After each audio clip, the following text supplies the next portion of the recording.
amores, tudo bom com vocês? Hoje temos participação especial aqui Tcharam! desta maravilha. Eu não acredito que eu tô no Rio de Janeiro, na casa dessa mulher, minha Olha gente. só como é que o papo sobre autoestima é maravilhoso. Sim, para rendeu, nós, né? O Papo Sobre Autoestima foi um evento que eu participei aqui no Rio, das meninas do Papo Sobre Autoestima, né? O fim de semana do papo.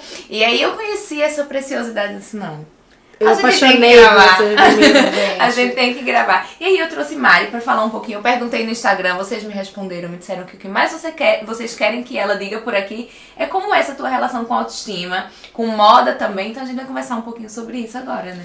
Sim, é sempre um assunto que gera muita curiosidade das pessoas, né? Porque eu acho que principalmente para nós mulheres, parece que essa tal dessa autoestima é uma receita mágica, porém inalcançável, né? A sensação que a gente tem é de que a gente nunca tá satisfeito, que a gente nunca vai ser seguro o suficiente. Parece que essa tal dessa autoestima não chega nunca. A gente procura e ela não vem.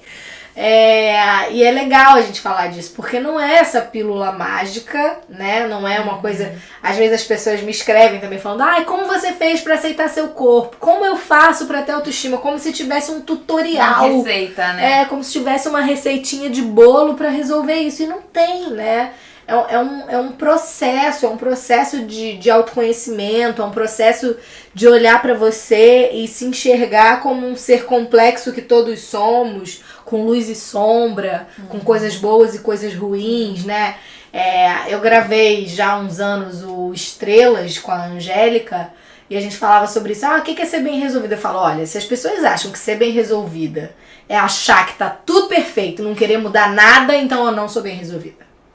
Porque pra mim ser bem resolvida é você aprender a conviver, é você enxergar os seus pontos fortes e os seus pontos fracos e aprender a conviver com eles, aprender a ser feliz com eles, né?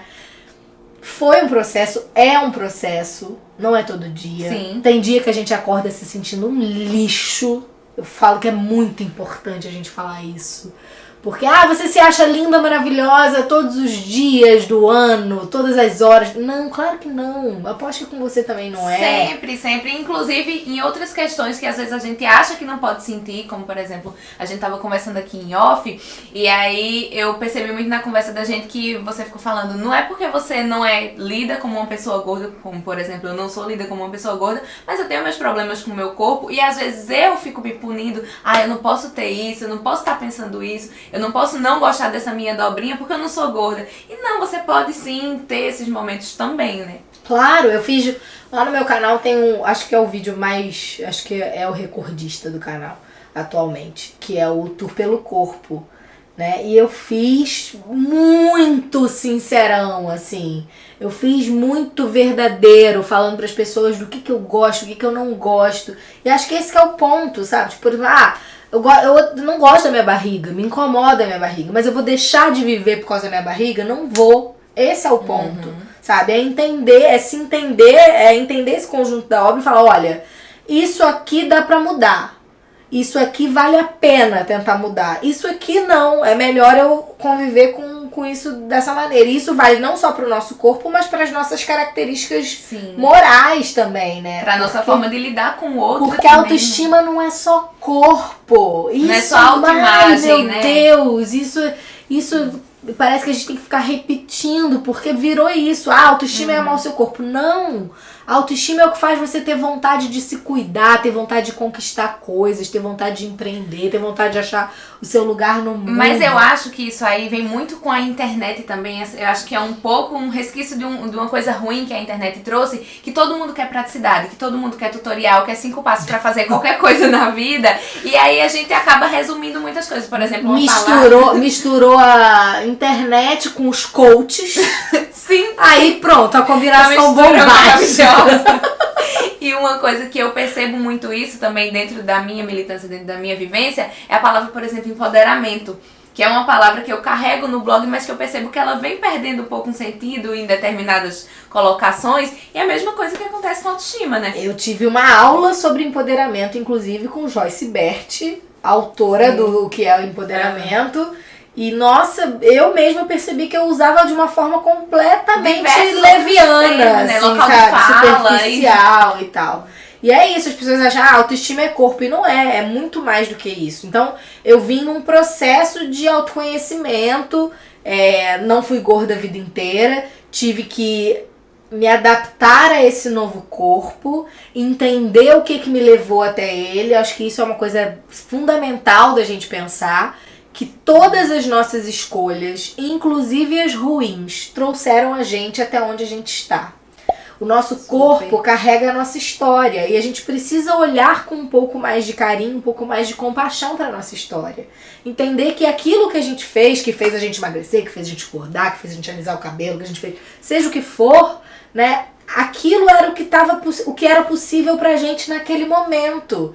Era o conhecimento que a gente tinha naquela ocasião. A consciência que você tinha naquela... Exatamente. Depois a gente vai ganhando consciência e aí a gente vai vendo, putz, por que eu fiz isso? Mas assim, a gente tem que se acolher, tem que se perdoar. Isso também é autoestima. É olhar com um pouco mais de carinho pra essa trajetória, sabe? Então, eu não fui uma mulher gorda a vida inteira, tive que aprender a lidar com isso, sou fruto dessa ditadura da magreza, tomei muita porcaria para emagrecer, não recomendo, hoje sou absolutamente contra a automedicação, falo isso o tempo inteiro, e aí eu tive, num dado momento eu falei, opa, chega, não vou mais ficar me violentando com remédio para entrar num padrão que não é mais o meu. Minha vida mudou, minha idade mudou, meus hormônios mudaram, minha vida é outra, eu preciso entender. Eu preciso parar de violentar o meu corpo e pensar nele daqui pra frente. Como eu vou escolher levar minha vida daqui pra frente? E a partir desse momento que o teu corpo mudou, imagino que a tua relação com a moda também tenha mudado, completamente, né? Porque aí, quando eu falo que eu tive que aprender a lidar com um novo corpo, isso teve a ver com a moda também. Porque até então eu era uma pessoa que achava roupa em qualquer loja. Né? E aí, de repente, já não era mais assim. De repente, já começou a me dar um pouco mais de trabalho. Hoje em dia, eu tô ali no 46, 48. Eu ainda nem sofro tanto quanto mulheres gordas maiores, que precisam mesmo de lojas específicas. Eu ainda consigo achar algumas coisas em lojas de departamento. Dependendo da loja, o GG ainda dá em mim. Tem lojas que vão até o 46. Mas no começo, né, você se sentir privado do seu direito de se expressar através da moda, tipo, não, agora você vai usar o que serve. E aí o que serve nunca é o que você quer, né? O que serve, estamos falando aí de, sei lá, uns 10 anos atrás, né? A moda plus size evoluiu muito de 10 anos pra cá. 10 anos atrás, quase tudo tinha cara de sofá. A pessoa achava que você ficou gorda, ficou velha e cafona no mesmo combo. Não tem como comprar separado, querida. Sabe assim? McLanche feliz? Não, nesse caso era o infeliz, né? McLanche infeliz. Você ficou... E eu imagino que o fato de tu ser uma pessoa pública, de estar tão exposta, também tem influenciado bastante nisso, né? Mas aí isso veio depois, né? Na verdade, eu primeiro tive que lidar com esse corpo. Eu tava ali na batalha ainda pra me estabelecer profissionalmente, embora eu viesse de uma trajetória muito longa, artística, né? Eu comecei a fazer teatro com 9 anos de idade. Porque as pessoas acham que a gente só existe artisticamente quando a gente fica famosa. E que é outra coisa que, tipo, não, tá, gente? E aí, então assim, veio meio junto, né? Quando eu fui realmente projetada nacionalmente com o meu trabalho, eu já estava, felizmente, num outro grau de autoconhecimento e já estava meio que encontrando esse jeito de me relacionar com a moda. Mas mesmo assim, mudou muito de uns anos pra cá, porque quando você começa a entrar nesse processo de desconstrução dos seus preconceitos, isso muda até nisso. Porque você fala assim, mas por que não pode ser assim? Quem inventou? Quem falou que gorda não pode usar branco? Mas por que não pode usar listra? Por que não pode usar estampa, sei lá o quê? Por que só porque eu sou baixinha eu não posso usar usar pantacur? Eu não posso usar saia midi? Mas onde é que estava escrito isso? Quem que assinou essa lei aí? Né? Então eu comecei a me libertar disso. Eu comecei a experimentar. Falei, peraí, mas alguém falou que não dá certo, mas e se eu gostar? E se eu vestir, se eu olhar no espelho e me achar bonita? Uma coisa que sempre me perguntam, e aí a gente não vai dar um tutorial, isso aqui não é um tutorial, mas uma coisa que sempre me perguntam é como eu lido com os comentários. E como é que tu lida com esses comentários? Então, hoje em dia eu já sou bastante privilegiada, porque no Minha Bolha Minha Vida tem pouco hater, né, Dri? A gente tem pouquíssimo hater, assim, menos quando eu falo de política. Mas tem pouco. Mas eventualmente acontece, já aconteceu em outros momentos, já teve momentos em que eu respondi. Eu tento não responder, porque hoje em dia eu tenho noção de que a crítica ou a tentativa de ofensa, ela diz muito mais sobre quem tá fazendo do que sobre quem tá recebendo. A gente bota pra fora o que a gente tem dentro de si, né? Então, normalmente essas ofensas, essas pessoas que se incomodam com o meu corpo, por exemplo, elas não estão incomodadas com o meu corpo simplesmente. Provavelmente elas estão muito incomodadas com o corpo delas. E aí a minha liberdade, não é o meu corpo que incomoda, é a minha liberdade que incomoda. É uma pessoa que de repente está muito próxima do padrão, mas por 1 milhão de neuras ela não se sente bem com o corpo dela.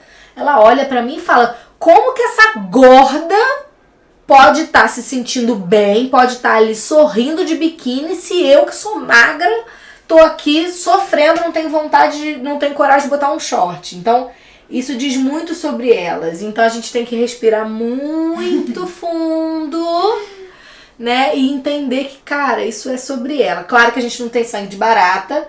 Tem horas em que vale a pena a gente entrar na parada até pra educar as pessoas. Sim. Porque tem muita gente que fala bobagem, não por maldade, mas pela ignorância, pelo desconhecimento. E acho que a gente está num momento de ânimos muito exaltados em que a gente precisa ter um pouquinho mais de cuidado, um pouquinho mais de sensibilidade para entender quando um comentário errado, preconceituoso, é feito por má intenção, de fato, ou apenas por ignorância. Ignorância no sentido mais genuíno da palavra, que é de ignorar, de desconhecer. Porque a gente acaba usando ignorar no sentido de ser troglodita, né? De ser bruto, e não. Então acho que a gente precisa ter essa sensibilidade, porque às vezes é só uma pessoa que não teve a oportunidade de aprender aquilo que a gente já aprendeu. E talvez se a gente falar para aquela pessoa, se a gente conseguir respirar fundo e não pagar na mesma moeda, nós não nos tornarmos vetores do ódio, da intolerância, da violência, se a gente conseguir ter sabedoria, se a gente conseguir ter sensatez, de paciência para educar aquela pessoa, para ensinar para ela, talvez a gente conquiste um aliado ali, talvez a gente ajude a salvar uma vida e ainda conquiste um aliado. Inclusive essa parte que tu falasse da liberdade, de ser quem você é e de estar nas redes, enfim, de ter esse trabalho que a gente tem, é muito interessante porque eu tava reparando até uns dias atrás, minhas tias, minha família me vê como modelo, né? É modelo, blogueira, tu é um pombo. E aí, elas começaram a ter contato com esse mundo através de mim. E hoje em dia, antes era aquela coisa típica, não, preciso emagrecer, vou tomar um remédio, não sei o que, esse discurso que a gente já conhece. E hoje em dia eu já vejo elas dizendo assim, tu não tem um trabalho de modelo aí pra mim, não? Eu vi que tem esse negócio de modelo plus size agora, minha cara é bonita, eu quero botar minha cara no mundo também. Então a gente já vê essa mudança de mindset só de ver a imagem de pessoas que se parecem minimamente que seja com elas ali naquele espaço. Também a nossa militância, ela também acontece só na nossa existência, né? A gente não precisa sempre estar falando. Com certeza. Mas aí a gente entra numa outra coisa perigosa, que é essa coisa de querer ser modelo. Porque, na verdade, isso ainda fala de uma necessidade de aprovação. Sim. Muitas meninas me escrevem falando isso, falando assim, você quer porque me ajuda a ser modelo, porque eu preciso melhorar minha autoestima. Eu falo, amor, ao contrário, se você não tiver autoestima, você não tem a menor condição de ser modelo. Porque ainda que seja no meio plus size, é um meio super competitivo, você dentro daquilo ali também vai ter um certo padrão, você vai levar muito não, você vai ser rejeitado. Se você não tiver fortalecido, você não tem condição de estar naquele... E é um erro a gente achar que a única forma de felicidade para uma mulher gorda é ela ser modelo. Claro que não, cara. Não, você não precisa de um selo de aprovação pública da sua beleza, sabe? A gente é tão mais do que isso. A gente não é só o nosso corpo. Você me fez pensar em uma coisa que eu nunca tinha pensado em relação a isso. Tá vendo? Olha aí. Pensem com a gente, pensem comigo. Porque tem isso. Eu fiz uma personagem quando eu fiz A Força do Querer, uma novela das 9, que a sinopse da minha personagem era uma secretária super bem resolvida, cheia de autoestima, que vai virar modelo plus size. As pessoas ficaram nessa angústia de esperar esse momento modelo plus size. E acabou que a personagem tomou outro rumo e ela só virou modelo plus size na última semana da novela. Teve um monte de gente que ficou arrasada. Eu achei o máximo. Porque eu falei, cara, é muito mais interessante a gente mostrar que essa mulher gorda pode ser feliz tendo uma vida absolutamente normal, tendo o trabalho dela, tendo os amigos dela, tendo os peguetes dela ou não, tomando o chopinho dela, do que reforçando essa coisa de que, para que você se sinta bonita, para você ser bem-sucedido, o mundo precisa dizer que você é. Não é o mundo que precisa dizer que você é. É você que tem que se saber um ser humano com valor. O que falar dessa mulher, meu gente? Não tenho mais palavras, não, pra descrever essa Mariana. Outra Mariana na minha vida. Olha aí, a Mariana maravilhosa. Sim. Mas acho que é isso, né? Já deu pra gente bater um papo legal, né? Acho que tem bastante. Acho que vai ter um né? tempo aí pra galera assimilar esse monte de coisa. Mas obrigada pela sua presença, pela participação. Obrigada a você, volte sempre. Por tornar essa viagem mais legal ainda. Adorei. E eu quero ir pra Recife, eu preciso. Eu só fui a Recife com 6 anos de idade e eu tenho sangue pernambucano. Eu preciso voltar pra esse lugar. Vamos. Então vou providenciar essa viagem. Tá Um beijo e até a próxima. Você também fala um beijo até a próxima?